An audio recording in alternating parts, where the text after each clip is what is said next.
Hi, this is a new media literacy series, Edley, This is the second part of a three-part series. that looks at the effects media can have on our lives. We all know that media is in every aspect of our lives, but have you all thought about it? I mean, really thought about it? Next up, we have a chat About the impact of social media on relationships.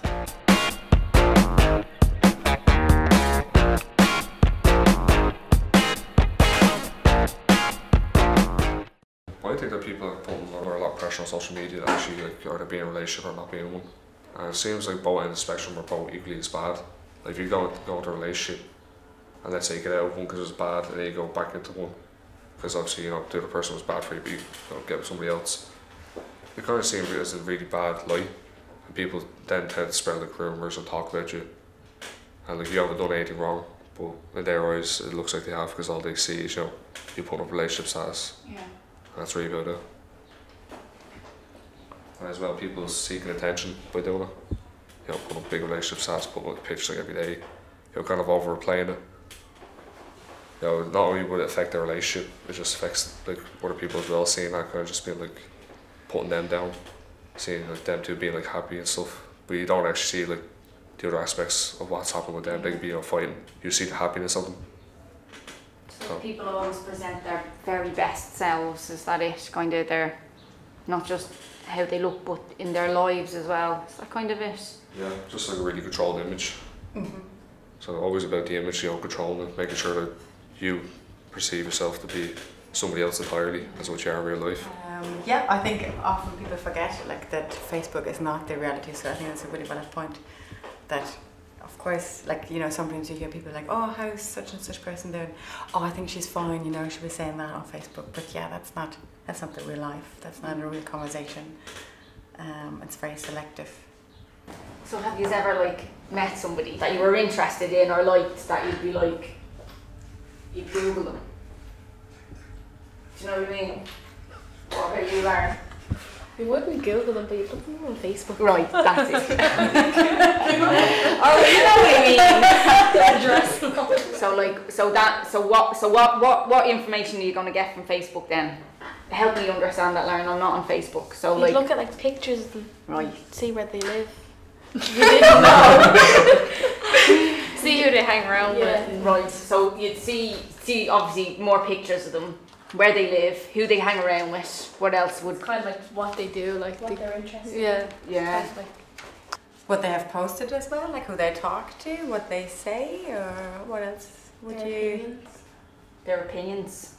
Go on, say more about that, Lauren. Like if you share a picture and put a caption of your opinion on it, you can see what they're like. So it gives you a little, idea of them a bit more, does it? So when I was your age, we didn't have Facebook or anything, but I definitely would have been well into that, I can tell you. If I had met somebody that I was kind of liked and stuff, I would definitely have been checking them out on Facebook, I'd imagine.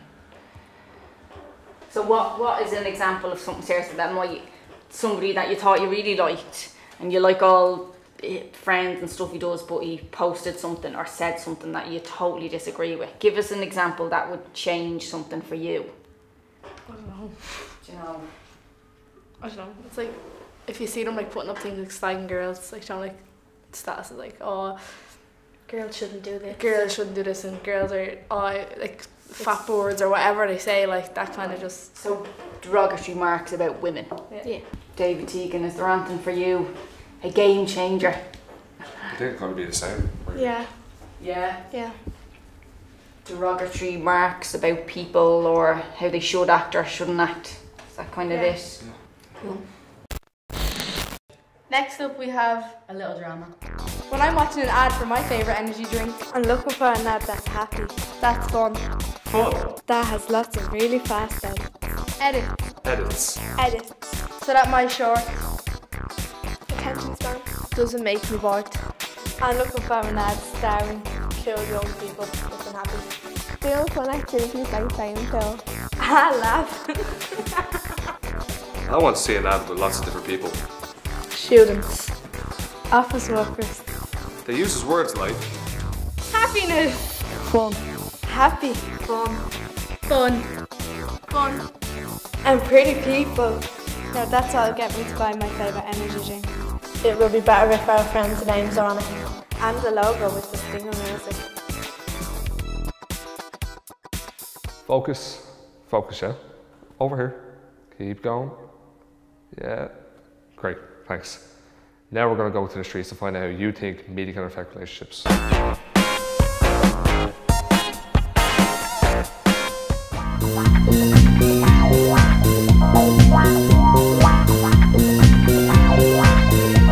What social media do you use? Apps, websites? I have a large following on Instagram, so that'd be my main one that I use, and Facebook. Facebook. I mostly use Facebook or Twitter. Facebook, Instagram, that'll be the most of what I use. Facebook, Instagram, Snapchat, yeah, that's it. Occasionally I listen to the radio. How do you think social media or technology has had an impact on relationships? It's had a huge impact on relationships. People overthink and they get jealous of like, oh, if my boyfriend accepted a girl, what am I supposed to think of that and stuff. Sometimes puts pressure, sometimes it's good, sometimes it's not. Yeah, I mean you can keep contact with people that you don't really see very often, but as well then, you know, people can get the wrong ideas because someone likes your photo or whatever. Like. The art of conversation, what we're having now, is gone due to media now. You mean, you look everywhere now and you get on a bus, you walk along the road and people are on, kids and adults and old people like myself, they're on the phone, they're texting. Like, people don't speak to one another anymore, so the art of conversation has now died in this country. And my relationships, I think it's a big thing because I play for a football team and we post on the page when on the football page when we're going for matches and stuff and where we have to meet. Or say if I'm going out with friends on a night out, they'll say, instead of saying online like where we meeting and all that, you know. So social media, like, it's big on my social life. I'd use it mostly every day. You know, it's cheaper as well. You don't have to spend money on credit or that. You know, you can just text your friends on Facebook where you're going tonight. You know, so that's also very handy. Yeah. I think what it's done is brought people who are distant to you geographically much closer, and so you get an ability to communicate much more quickly and effectively, rather than to wait until you see them in person. So I think it helps strengthen relationships that otherwise would not be strengthened. I was overwhelmed when I met one of my friends in Ghana on social media, and it brings a lot of happiness because even though she is in Africa, but I get a chance to connect to them and say hi to them. Have you ever said something you didn't mean to say or something you wish you didn't say online? No. Yeah, you know, there's many things you'd say online, you know. So I really wish I could take some back, but people have already seen it, and you look stupid if you deleted it, you know what I mean? So there's definitely some photos I wish I'd never put up, but some nights out or whatever, you know, but can't take them back. Too many people have seen them, you know. So I can't really change my mind. They're up. Yeah, like in the moment when you're not thinking, you just go like... I try not to. It doesn't always work, but you know. It happens. Yeah. Sometimes, sometimes you say things and you realize, oh, that's not appropriate. You know, you are human. So sometimes I say things and I said, no, I should have not said that. But one thing I always think of social media, if you use it positively, it will help others. So before I post something, I always think about it before I post it online. You're talking about social media? Yeah. No. What would you do if you saw someone mocking or taking the piss out of someone online? Probably be like, oh, that's not fair, stop, like, don't be bullshitting. Yeah. Online bullying, yeah, no, that's the thing that I really despise. I think it's sick. Keyboard warriors, as we call them, you know, you want to say something, you say it to someone's face. Yeah, exactly. You know, and even if someone who doesn't defend themselves, you know, I think it's just right that you stick up for them. You know. I would say, oh, this one is supposed not to be on social media, because some of the things these days they post online is very embarrassing. I'd answer them back and tell them not to carry on like that. That's bullying them, isn't it? You know, to slag somebody off, or like a person who could be handicapped or, you know, have a disability, and to slag them off and to make fun of them on Facebook. But I don't think Facebook will take it down anyway. But I'd get back to them and tell them not to be doing that. I probably would do nothing, to be honest with you. I wouldn't get involved. Now we're going to meet Tara to find out more about Sphere 17.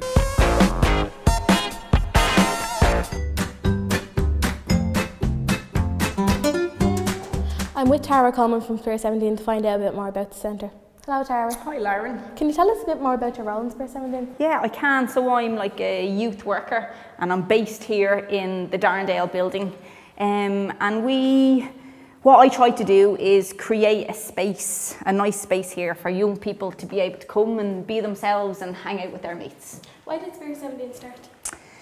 So I think people realise that like being a teenager can be a challenging stage in life. So I think this kind of place was built to offer like support to young people, particularly teenagers, because we realise that it can be like a challenging time in life. Can anyone get involved in Spirit?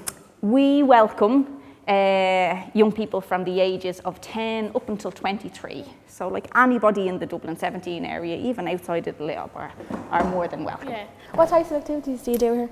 Yeah, so we do like, we'd have like art and craft stuff, we'd have sports stuff, and we also have a lot of drop-ins, so we just have like the place open up for young people to come in and hang out, and we do more kind of more serious stuff like sexual education programs and the junior volunteer program, which you're a part of as well.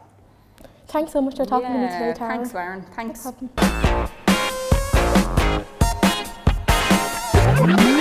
Next we catch up with Councillor Pamela Fitzpatrick. To talk about the impact media can have on relationships. Hi Pamela, thank you for joining us today. Hi Lauren, lovely to be here, thanks. Can you tell us a bit about yourself and your role as councillor? Okay, my name's Pamela Fitzpatrick and I live locally here from Darndale, and I've been a councillor now for about 10 years, and I've worked in rehab situations, I've worked abroad, and currently I'm working on the Listen programme in Darndale. What made you want to be a councillor? I think I kind of fell into it by accident, because I always worked with young people or people in addiction, and then from working with groups and whatever, often in places I worked you would have to do one-to-one work with the clients, and I really, really enjoyed that. So from that I decided to train further and became a counsellor. What brings most people talking to a counsellor? I find at the moment with the Listen project it's anxiety and relationship problems. Which way do relationships play a role? Well, we have many relationships in life with our parents, our friends, teachers, you know, our boyfriend, girlfriend. So it's how to manage that and to know how to behave in that. And a lot of anxiety can come from that, especially if you come from a home where there was problems with your parents' relationships, for example.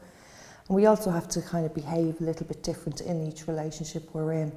So often young people are a bit confused about their role and where they're at in these relationships. And with the people that you work with, what major problem to be encountered with relationships? Like, what's the most common one to be encountered? The most common ones are bullying at school, romantic relationships, and I suppose relationships with their parents, if their parents aren't getting along and there's problems at home.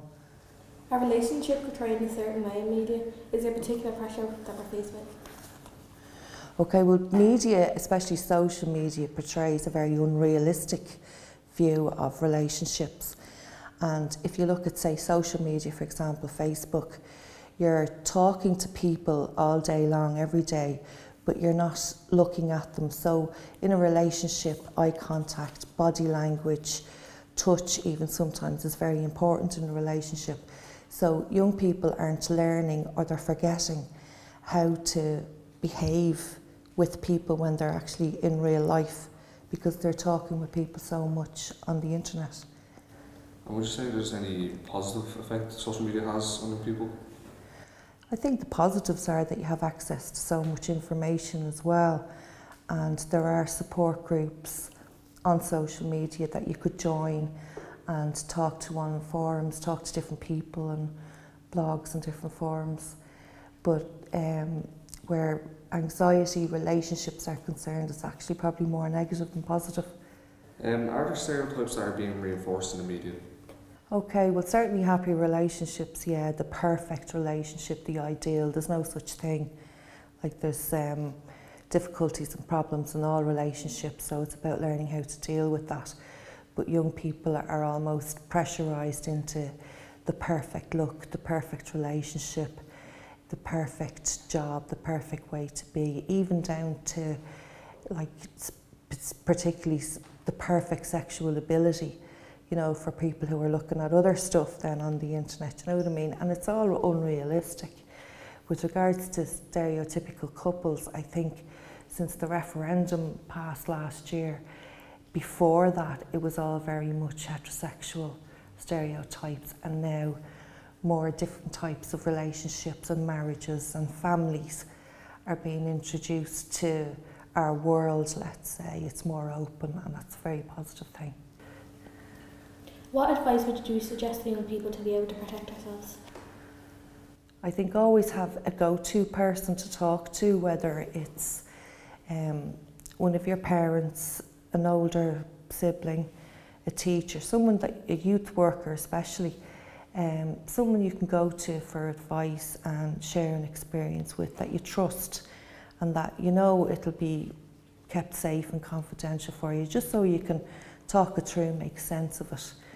But every young person should have a go-to person to talk to, and not necessarily one of your friends your same age, because they can't maybe advise you on what to do because they haven't had the experiences yet. Would you have any online support mechanisms for young people? Yeah, there's a lot of online support groups, and one in particular is Spun Out, which gives information and advice to young people. It's really good, so check that out, spunout.ie. Well, thanks for coming, Pam. It's great having you here. So.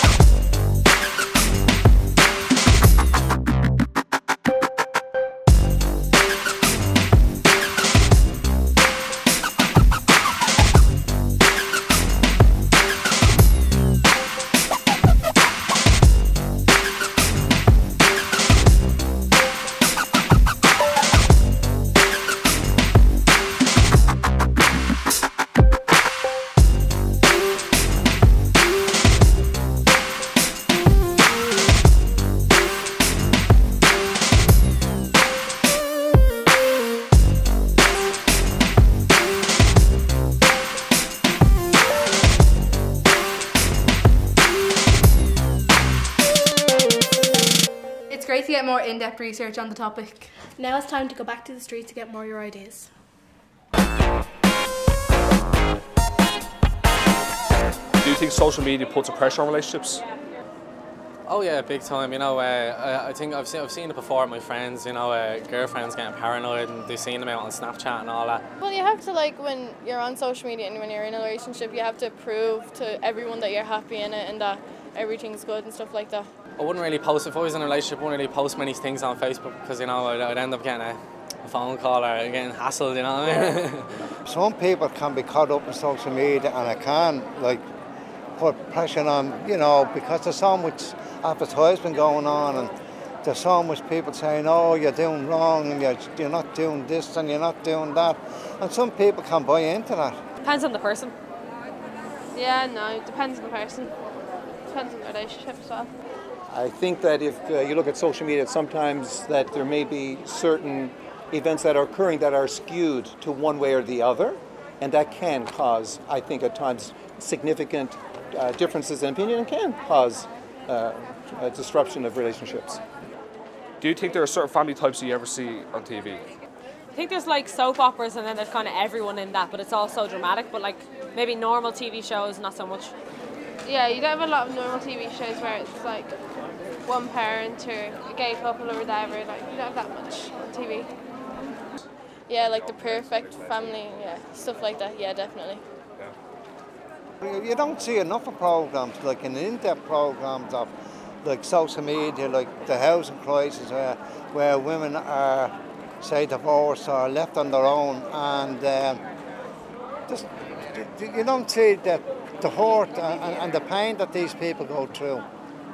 So, like, yeah, there should be enough of that, like, in again. But then again, like, when you look at all the TV stations here and worldwide, they don't really do an in-depth on the hurt and the pain that people go through, like, especially with homeless people and people living in hotels with struggling with a family of kids. I mean, that's no place to be, so they should highlight more of that. No, I think now we're living in an age where over the last maybe 20 years, the opportunities to see the real world through television, for example, has shown different kinds of relationships. The single mom, people who are in different sexual relationships, people who have problems with finance and so forth, people of addiction. It does incorporate all these. So I think social media has facilitated an understanding of those differences that exist in our society. Next up we have a little drama.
Fuck off.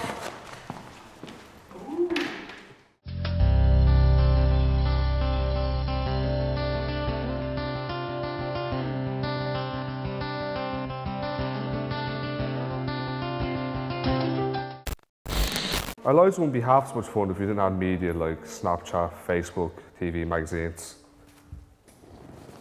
But what's important is thinking about the ways it works, like the impacts it can have on our friends, our family, and even the people we fancy.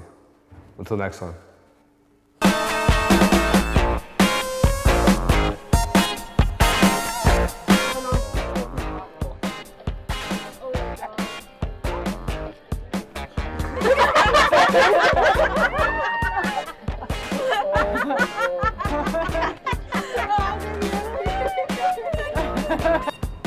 It's called a friend.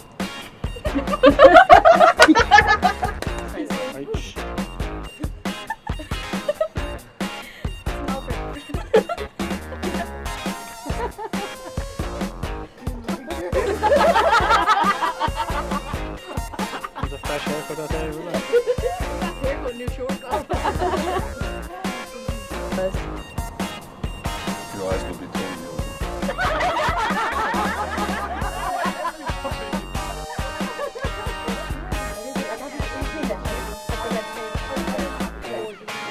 If you're happy with that,